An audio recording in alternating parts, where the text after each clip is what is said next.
जय हिंद दोस्तों, आप सभी का स्वागत है आपके अपने एबीसी कोचिंग यूट्यूब चैनल में। आज की यह वीडियो आप सभी के लिए बहुत इंपॉर्टेंट होने वाला है, क्योंकि इस वीडियो में झारखंड के कक्षा 10वीं विषय विज्ञान के प्री बोर्ड परीक्षा को लेकर इंपॉर्टेंट क्वेश्चन बताने वाला हूं, जो कि आपके एग्जाम में 100% पूछे जाएंगे।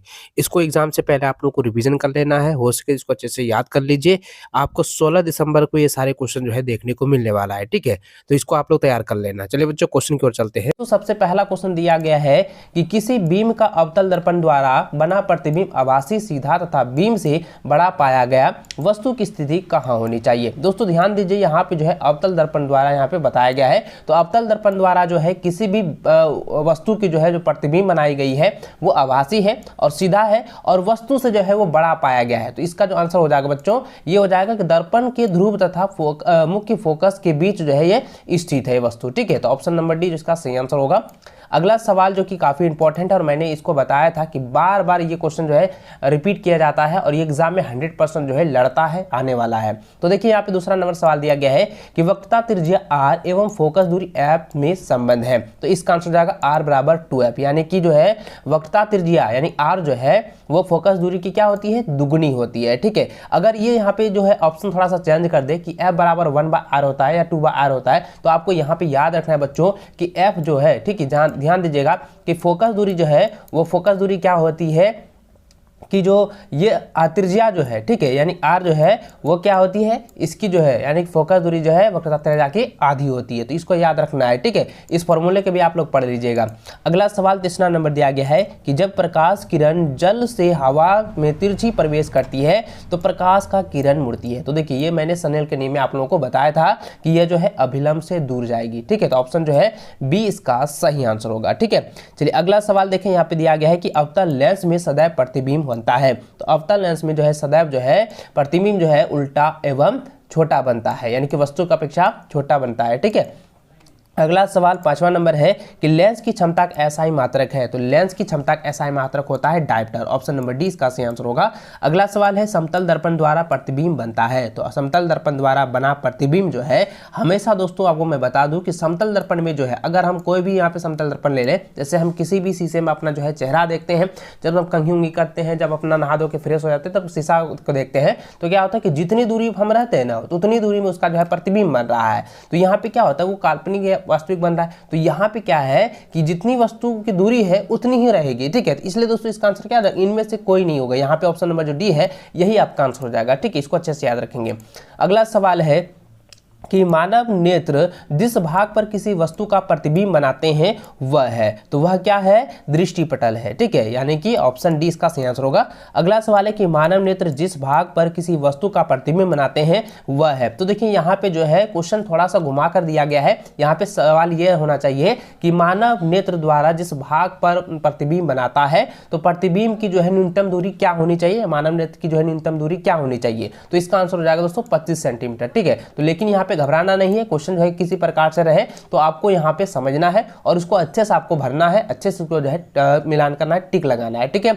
एक भी क्वेश्चन आपका गलत नहीं होना चाहिए। आपको 100% जो है बोर्ड की परीक्षा में इस बार अंक लाने हैं। ऑब्जेक्टिव में तो आप लोगों को फोड़ ही देना है और सब्जेक्टिव वाला भी वीडियो आने वाला है। तो सर पहले ऑब्जेक्टिव वाला क्लियर कर देता हूँ, उसके बाद सब्जेक्टिव भी अपलोड होने वाली है, ठीक है। चलिए आगे बढ़ते हैं दोस्तों। यहाँ पे देख सकते हैं 9 नंबर दिया गया है कि द्विफोकस लेंस किस दृष्टि दोष को दूर किया जाता है। मैंने आपको बताया दोस्तों कि द्विफोकस यानी कि अवतल भी है और उत्तल लेंस, दोनों लेंस को अगर यहाँ पे एक साथ जोड़ा जाता है यानी कि द्विफोकसल जो है लेंस बनाया गया है, तो वह जो है किस दोष के दूर करने के लिए किया जाता है, तो वो जो है जरा दृष्टि दोष को जो है दूर करने के लिए जाता है, जो कि अधिकतम जो है वृद्धा अवस्था में जो है वृद्धा अवस्था के व्यक्तियों को जो है यह लेंस उपलब्ध कराया जाता है, उपयोग करवाया जाता है, ठीक है। चलिए आगे बताएं। तो यहाँ पे देखिए 10वां नंबर सवाल देखिए, दिया गया है कि तारों के टिमटिमाने का कारण है। तो तारों के टिमटिमाने का क्या कारण है बच्चों, मैंने इसके बारे में मैंने आपको पूरी तरह से डिस्कस करके बताया था कि तारे जो है ये वायुमंडलीय अपवर्तन के कारण जो है टिमटिमाता हुआ नजर आता है, ठीक है।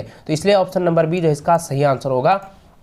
अगला सवाल 11 नंबर दिया है कि निम्नलिखित में से कौन सा पद विद्युत परिपथ में विद्युत शक्ति को निरूपित नहीं करता है। तो इसका आंसर क्या हो जाएगा, ऑप्शन नंबर बी हो जाएगा IR²। क्यों होगा दोस्तों, मैंने आपको बताया था विद्युत का शक्ति का फॉर्मूला, ठीक है। उस फॉर्मूले को आप लोग अच्छे से जो है रट लीजिएगा, उसको आप लोग अच्छे से तैयार कर लीजिएगा, क्योंकि वहां पर जो है एग्जाम में थोड़ा सा जो है घुमा कर जो है क्वेश्चन दे सकता है, ठीक है। आगे क्वेश्चन 12वां नंबर दिया है कि प्रतिरोध का SI मात्रक क्या होता है। तो देखिए प्रतिरोध का SI मात्रक क्या होता है, ओम होता है। ये तो आप लोगों को सभी को पता होगा और मैंने बार बार इसको अच्छे से रिपीट करके अच्छे से समझाया है। और ओम का नियम के बारे में, प्रतिरोध के बारे में, प्रतिरोधकों का जो भाग है, श्रेणी क्रम संयोजन और समांतर क्रम संयोजन, उसके बारे में भी मैंने आपको बताया है। इस दोनों क्वेश्चन को, श्रेणी क्रम संयोजन और समांतर क्रम संयोजन, इन दोनों को जो है आप लोग अच्छे से तैयार कर लेना है, याद कर लेना है। उसके व्यंजक को भी आप लोग अच्छे से रिवीजन कर लीजिएगा, ठीक है।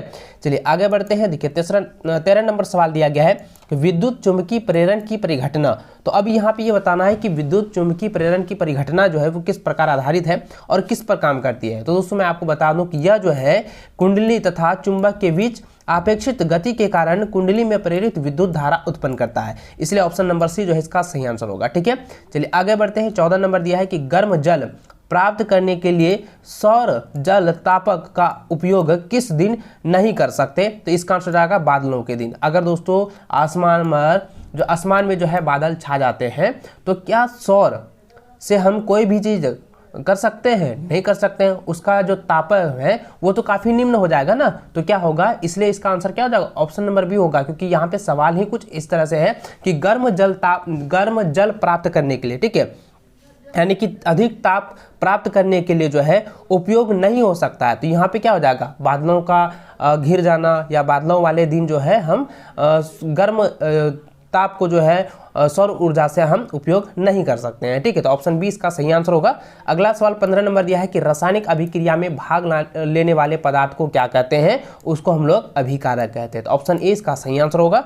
अगला सवाल है कि श्वसन किस प्रकार का रासायनिक अभिक्रिया है। तो श्वसन जो है यह ऊष्माक्षेपी अभिक्रिया है, ठीक है, याद रखेंगे। अगला क्वेश्चन दिया गया है कि ZnO+C तिरचिन Zn+CO में किसका उपयोग होता है, यानी किसका यहाँ पे जो है उपचयन होता है। तो ध्यान दीजिए दोस्तों, यह जो है सेट 1 में भी दिया गया था और मैंने बताया था कि यहाँ पे जो है कार्बन का जो है यहाँ पे उपचयन होता है। तो ऑप्शन बी जो है इसका सही आंसर होगा।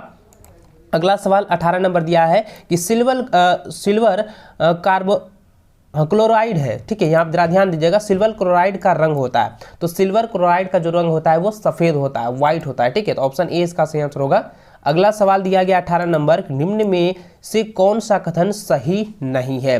तो देखिए इसका जो आंसर होगा ऑप्शन नंबर ए, ये बिल्कुल गलत है, यह असत्य है, सही नहीं है।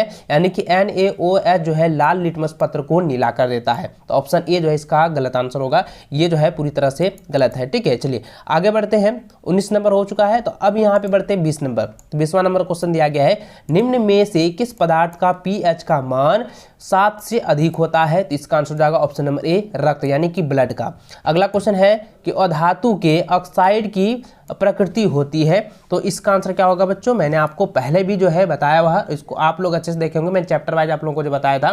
तो इसका आंसर जाएगा अम्लीय, ठीक है। अगला प्रश्न दिया गया है कि लैक्टिक अम्ल का प्राकृतिक स्रोत है। तो लैक्टिक अम्ल का प्राकृतिक स्रोत क्या है, यह है दही। तो ऑप्शन नंबर जो है सी सही आंसर होगा। अगर लैक्टिक अम्ल में अगर ऑप्शन में दही के अलावा दूध रहे तो वो भी आपको जो है टिक लगा देना है, ठीक है, वो आपका आंसर हो जाएगा। अगला सवाल 23 नंबर दिया है कि निम्न में से कौन सा तत्व द्रव अवस्था में पाया जाता है। तो इसका आंसर हो जाएगा ऑप्शन नंबर सी, दोनों, यानी कि ब्रोमीन भी होता है और मरकरी यानी कि पारा भी होता है। इसलिए दोस्तों ऑप्शन नंबर सी सही आंसर होगा। अगला सवाल है कि इनमें से कौन सबसे कम क्रियाशील धातु है। तो इसका आंसर क्या हो जाएगा, सोना, ठीक है, जिसको हम Au द्वारा सूचित करते हैं, यानी उसका जो है तत्व का सांकेतिक नाम जो है वो Au है, ठीक है। तो इसका आंसर क्या हो जाएगा, सोना, यानी कि ऑप्शन नंबर सी Au।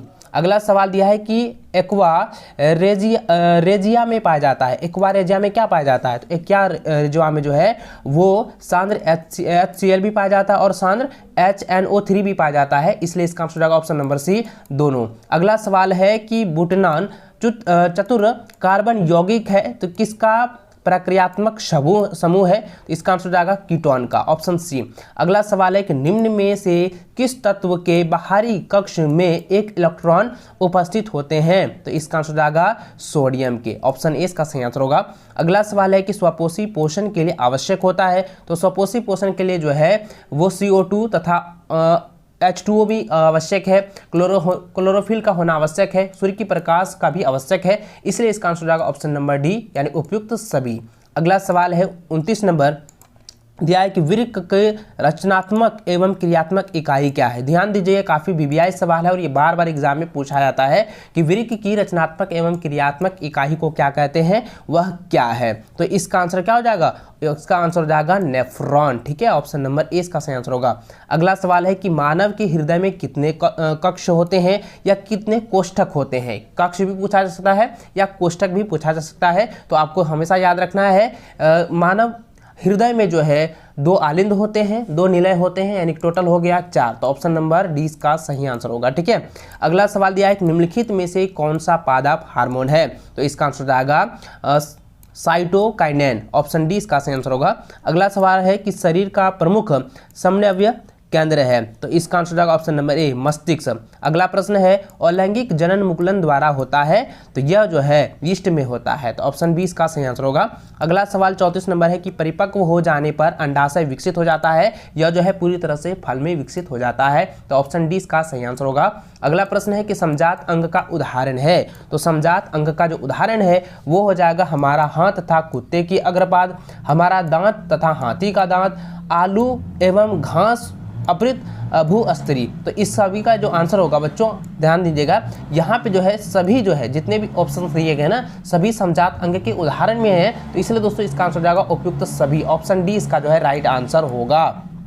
अगला सवाल देखिए 36 नंबर यहाँ पे दिया गया है, निम्न में से किसे आनुवंशिकी का पिता कहा गया है। तो इसका आंसर होगा ऑप्शन नंबर बी हो जाएगा गेगर जॉन मेंडल। मैंने आपको बताया था ना कि मेंडल के द्वारा ही सबसे पहले सर्वप्रथम जो है मटर के पौधों पर जो है आनुवंशिकता का जो है नियम प्रतिपादित किया है, आनुवंशिकता का सिद्धांत दिया है मटर के पौधों पर। ठीक है, मैंने आपको पहले बताया हुआ है। अगला प्रश्न है देखिए यहाँ पे 37 नंबर, निम्न में से कौन आहार श्रृंखला का निर्माण करता है। तो इसका आंसर है दोस्तों घास, बकरी तथा मानव। ठीक है, तो ऑप्शन नंबर 20 का राइट आंसर होगा।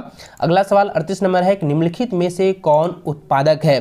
तो यहाँ पे देखिए उत्पादक कह रहा है तो क्या हो जाएगा, घास हो जाएगा। तो ऑप्शन जो है डी इसका राइट आंसर होगा। ठीक है, क्योंकि घास को जो है मेढक जैसे ये ग्रास हैपर खा लेता है और ये जो है ग्रास हैपर को मेढक खा लेता है और मेढक को जो है सर्प खा लेता है। तो इस प्रकार से ये खाद्य श्रृंखला हो जाएगा। और इसका जो यहाँ पे कह रहा है कि उत्पादक यानी सर्वप्रथम क्या है, तो इसलिए इसका आंसर हो जाएगा ऑप्शन नंबर डी हो जाएगा, घास हो जाएगा। ठीक है, अगला प्रश्न है कि चिपको आंदोलन का मुख्य उद्देश्य क्या था। चिपको आंदोलन का मुख्य उद्देश्य था कि वनों का बचना, यानी कि जो जंगल है उसको उजड़ने से बचाने के लिए। ठीक है, तो ऑप्शन नंबर ए इसका आंसर आएगा वन नाशक रोकना। ठीक है, ऑप्शन ए इसका राइट आंसर होगा। अगला सवाल 40 नंबर दिया गया है कि खादीन पाए जाते हैं। तो खादीन जो है कहाँ पाए जाते हैं, तो राजस्थान में पाए जाते हैं। तो दोस्तों इस सेट का जो है 40 क्वेश्चन का ऑब्जेक्टिव क्वेश्चन मैं आपको बता दिया हूँ। आई होप कि आप इसको अच्छे से जो है पढ़ेंगे, अच्छे से आप जो है इसको तैयारी करेंगे। और जिस तरीके से आपने टारगेट रखा है कि इस बार भी बोर्ड की परीक्षा में 400 प्लस अंक लाना है, तो मुझे उम्मीद है कि आप 400 प्लस अंक लाओगे और आप भी इस बार बोर्ड की परीक्षा में टॉपर में नाम दर्ज कराओगे। तो चलो दोस्तों इस वीडियो में बस इतना ही, मिलते हैं नेक्स्ट वीडियो में, तब तक जय हिंद, वंदे मातरम।